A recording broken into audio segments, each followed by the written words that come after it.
Mention दुल्हन की तरह सजा था। रोशनी और आतिशबाजी से नई दुल्हन नमिता का स्वागत रमा देवी कर रही थी। तभी रमा देवी बहू को कलश लुढ़काकर गृह प्रवेश करने को कहती है। ये क्या माँ, इतनी आसानी से तुम्हारी बहू को गृह प्रवेश नहीं मिलेगा। पहले हमारा नेक चुकाना होगा।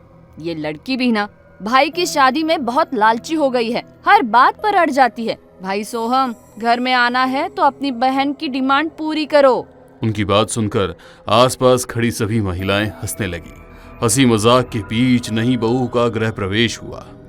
रमा जी नई बहू को लेकर जैसे ही अपने घर के मंदिर में पहुंची, वहां पर शादी निर्विघ्न संपन्न हो जाए इसलिए लगाया गया अखंड दिया बुझ गया। ये कैसा अपशगुन है, दिया बुझ गया। उनकी बात सुनकर रमा देवी को भी चिंता होने लगी, मगर फिर उन्होंने मुस्कुराते हुए कहा, क्या दीदी आप भी कैसी बातें कर रहे हो। शादी निर्विघ्न संपन्न हो जाए इसलिए दिया लगाया था।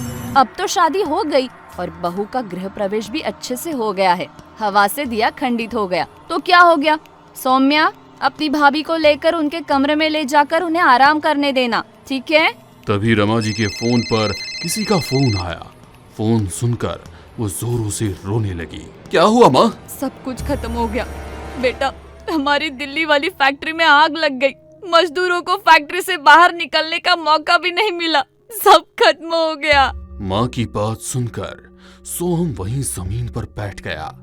दूसरी तरफ नमिता के चेहरे पर मुस्कुराहट थी। उसकी बड़ी बड़ी काली आंखें हरे रंग की हो गई और चेहरा सफेद। बहू के कदम शुभ नहीं है, आते ही देखो क्या हो गया। भाभी जी, आप रिश्ते में बड़ी हैं, मगर आपको मेरी बहू को कुछ कहने का हक नहीं है। ये तो एक हादसा था, इसमें बहू का क्या दोष। सोहम, हम सब कुछ समझ सकते हैं, लेकिन अभी तुम अपने कमरे में जाओ, वहाँ पर बहू तुम्हारा इंतजार कर रही होगी। इस तकलीफ की घड़ी में अपने माता पिता को अकेले छोड़ने का सोहम का बिल्कुल भी मन नहीं था, मगर बार बार रमा जी के कहने पर सोहम अपने कमरे में चला गया। सोहम को लगा बाहर रिश्तेदारों की बात सुनकर नमिता को बुरा लग रहा होगा, वो परेशान होगी, मगर वो कमरे में आया तो नमिता कमरे में नहीं थी। सोहम को लगा शायद वो वॉशरूम में होगी, इसलिए उसने वॉशरूम का दरवाजा खटखटाया, मगर कोई जवाब नहीं आने पर उसने धीरे से दरवाजे को धक्का दिया तो बाथरूम में भी कोई नहीं था। वो परेशान सा इधर उधर देखने लगा, क्योंकि नमिता घर में किसी को जानती भी नहीं थी तो कमरा छोड़कर कहाँ जाती। वो किसी से कुछ पूछ भी नहीं सकता था, क्योंकि बाहर सब परेशान थे। उसने नमिता को फोन लगाया तो फोन भी कमरे में ही बज रहा था। उसे कुछ समझ नहीं आ रहा था कि वो क्या करे।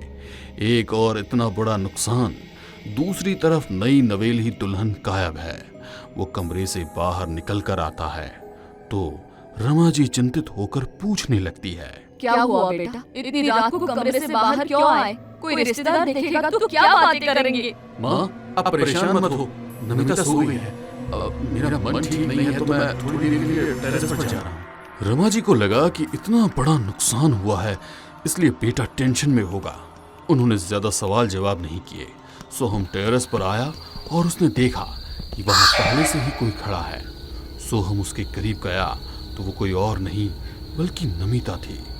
दुल्हन के लिबास में खड़ी नमिता के पूरे बाल बिखरे हुए थे, आंखों का काजल फैला हुआ और चेहरे की रंगत उड़ी हुई थी।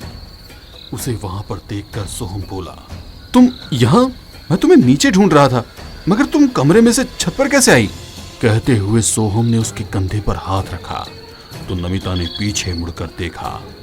उसका पूरा शरीर की चमड़ी और लहंगा इस तरह गला हुआ था कि मानो वो जल गई हो। उसका ये भयानक रूप देख सोहम की चीख निकल गई। नमिता जमीन से थोड़ा ऊपर उठकर हवा में ही सोहम के चक्कर लगाने लगी। हवा में उड़ती हुई नमिता को देख सोहम की हालत खराब हो जाती है और वो वहीं बेहोश हो जाता है। अगली सुबह कोई कमरे का दरवाजा खटखटा रहा था। दरवाजे पर हुई दस्तक से जैसे ही सोहम की नींद खुली, रात का नजारा उसकी आंखों के सामने था। वो डर कर कांपने लगा। मैं तो टेरेस पर था, फिर कमरे में कैसे आया? तभी नमिता वॉशरूम से नहा कर निकलती है। लाल साड़ी, हाथों में चूड़ा, बिल्कुल नई नवेली दुल्हन की तरह खूबसूरत लग रही थी। सोहम आश्चर्यचकित होकर उसे देखने लगता है। कभी उसे खूबसूरत नमिता नजर आती है तो कभी रात वाली भयानक नमिता। वो कुछ समझ पाता उसके पहले ही दरवाजे पर दोबारा दस्तक हुई। जब से दरवाजे पर दस्तक हो रही है, आपने दरवाजा नहीं खोला, कोई क्या सोचेगा? बोलते हुए नमिता ने दरवाजा खोला तो सामने रमा जी खड़ी थी। गुड मॉर्निंग बेटा। उनकी बात सुनकर नमिता ने हाँ में गर्दन हिलाई। फिर उन्होंने सोहम की ओर देखा तो सोहम अभी भी बिस्तर पर ही था। अभी तक सो रहा है? अब तो सुधर जा, तेरी शादी हो गई है। जल्दी बाहर आओ, तेरी शादी के लिए जो अखंड दिया लगाया था उसकी पूजा करनी है। जरा अपने पापा को देख, वो आज ही दिल्ली के लिए निकल गए। वहाँ पर फैक्ट्री का काम जो देखना था। बहू, अब तुम ही इसे समझाओ, हमारी तो उम्र हो चुकी है। अपनी जॉब छोड़कर बिजनेस में अपने पापा का हाथ बटाए। माँ की बातें सुनकर सोहम की आंखों के आगे अंधेरा छाने लगा। माँ कौन से दिए की बात कर रही है? वो दिया तो कल खंडित हो गया था, और वो फैक्ट्री, उसमें तो कल आग लग गई थी, और मैं कल छत से नीचे कब आया? ये सब क्या हो रहा है? कुछ समझ नहीं आ रहा है। कल तक माँ परेशान थी और आज एकदम नॉर्मल। उसने नमिता की ओर देखा तो वो रहस्यमय तरीके से मुस्कुरा रही थी। उसकी मुस्कुराहट से सोहम के मन में अजीब सा खौफ पैदा हुआ और वो पसीना पसीना हो गया। अब बिस्तर पर ही रहना है या नहाने भी जाना है? बहू, तुम मेरे साथ आओ, जब तक सोहम नहा कर आता है हम लोग मुंह दिखाई की रस्म कर लेते हैं। कहते हुए रमा जी नमिता को अपने साथ ले जाने लगी। नमिता ने पीछे मुड़कर सोहम की तरफ देखा तो उसके चेहरे पर मुस्कुराहट थी। सोहम को कुछ समझ नहीं आ रहा था कि वो क्या रिएक्ट करे। ये सब देख वो रमा जी को सारी सच्चाई बताने के लिए आवाज देने लगी। माँ, आपसे जरूरी बात करनी है। पहले नहा कर आओ, उसके बाद बात करेंगे। उन्होंने नमिता का हाथ पकड़ा और उसे अपने साथ नीचे ले गई। गुस्से में सोहम वॉशरूम की ओर गया तो उसका दरवाजा अटका हुआ था।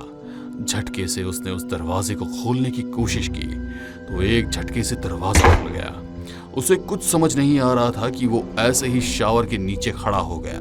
वो कुछ सोच ही रहा था कि उसे पानी की ठंडी बूंद गर्म लगने लगी। पानी को हाथ में लेकर देखा तो पानी की जगह खून था।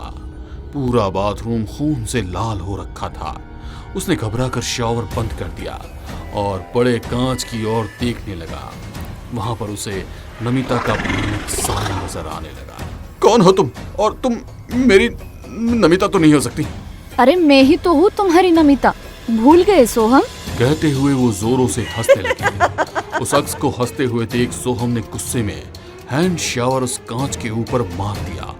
कांच के कई सारे टुकड़े हो गए और सोहम टॉवल लपेटकर बाथरूम से बाहर निकला। सीधा रिश्तेदारों के बीच पहुंच गया जहां पर नमिता की मुंह दिखाई की रस्म चल रही थी। माँ, वो नमिता बाथरूम में। कहते हुए उसकी निगाह सामने सोफे पर गई जहां पर नमिता रिश्तेदारों के बीच बैठी हुई थी। क्या हुआ? बहू ने एक ही रात में तुझे अपना दीवाना बना दिया जो तुझे बाथरूम में भी वो नजर आ रही है। क्या दीदी, आप भी कुछ भी बोल रही हो? मुस्कुराते हुए उन्होंने सोहम का हाथ पकड़ा और रिश्तेदारों से दूर एक कोने में ले जाकर बोली, ये क्या तमाशा लगा रखा है? पता नहीं घर में सारे मेहमान आए हुए हैं और तुम टॉवेल में आ गए। माँ, मेरा यकीन करो, पूरे बाथरूम में खून फैला हुआ था और नमिता, उसका तो चेहरा बहुत ही भयानक नजर आ रहा था। कुछ भी मत बोल। नमिता तो कब से मेरे साथ यही रिश्तेदारों के बीच में बैठी हुई है, बाथरूम में कहाँ से आएगी? माँ, तुम्हें यकीन ना हो तो मेरे साथ अभी मेरे कमरे में चलो। सोहम उनका हाथ पकड़कर उन्हें कमरे में ले गया, मगर जैसे ही उसने बाथरूम का गेट खोलकर उन्हें बताना चाहा तो वहाँ सब कुछ पहले जैसा ही था। यहाँ तक कि कांच भी नहीं टूटा था। ये कैसे हो सकता है?